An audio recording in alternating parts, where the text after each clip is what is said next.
केला. आता 7 दिवस मला कोणीच मारू शकत.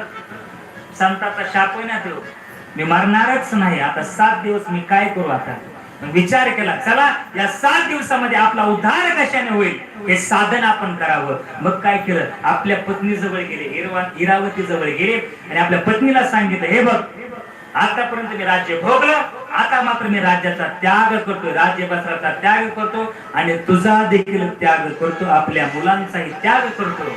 आणि मग वल्कले परिधान केले परीक्षित महाराजांनी. राज्यवस्त्राचा, राज्याचा त्याग केला, पत्नीचा त्याग केला, मुलांचा त्याग केला, सर्वस्वाचा त्याग करून तिथून निघाले.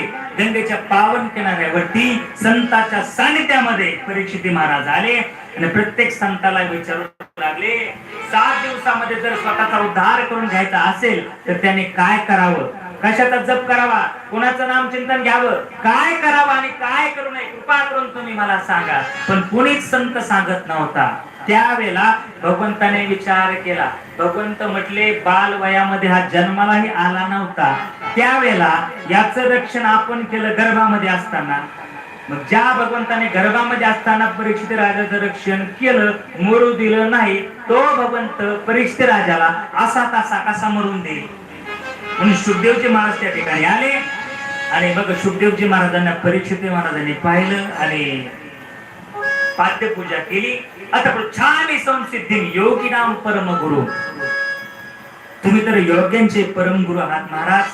योग्य वेळी तुमचं आगमन झालं, तुमचं स्वागत आहे. आता फक्त माझा एकच प्रश्न आहे, तुमची पाद्यपूजा झाली, आता माझा एकच प्रश्न आहे की 7 दिवसामध्ये असं कुठलं कार्य करू ज्या योगे माझा उद्धार होईल? मग शुकदेवाने सांगितलं, अरे 7 दिवस खूप झाले, 7 दिवस कमी नाही, 7 दिवस खूप झाले. खटवांग राजाचा उद्धार झाला म्हणले, कशाने? 1 तास उरला, खटवांग राजाची भाग्य दशा त्याशी प्राप्त झाली. केवळ 1 तासामध्ये त्या राजाने स्वतःचा उद्धार करून घेतला. आणि तुझ्याकडे तर 7 दिवस आहेत आणि आपल्याकडे किती दिवस आहेत? आता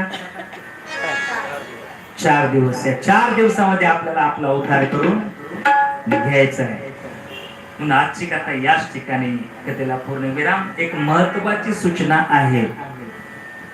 आता कथेला दररोज 1:30 वाजता सुरू करायला, त्याच्यामुळे सोडायला मी कोणाचा वेळ घेत नाही बरं का. मी कोणाचा वेळ घेत नाही आणि माझा वेळ कोणाला देत वेळ कधी देत.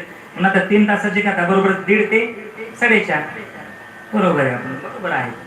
उद्या महत्वाची सूचना महाराजांनी सांगितलं की उद्या ब्राह्मण भोजन आहे आपल्याकडे, म्हणून कथेचा वेळ बदलावा लागेल.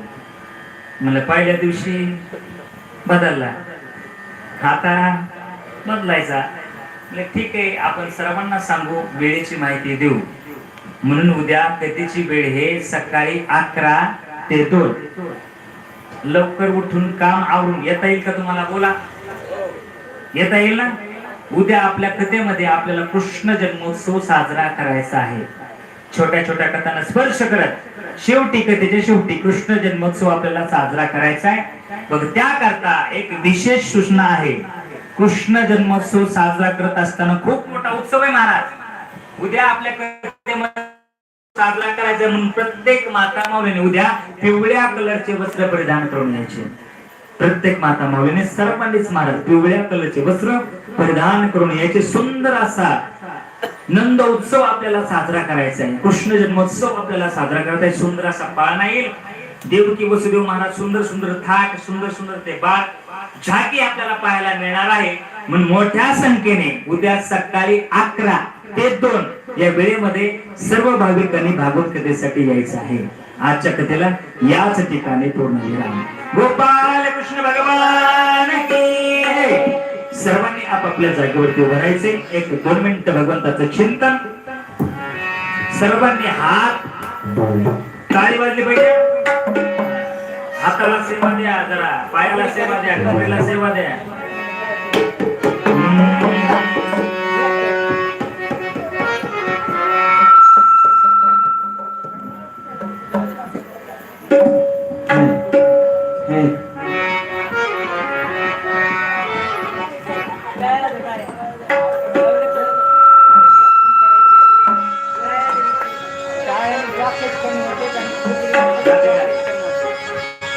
राधे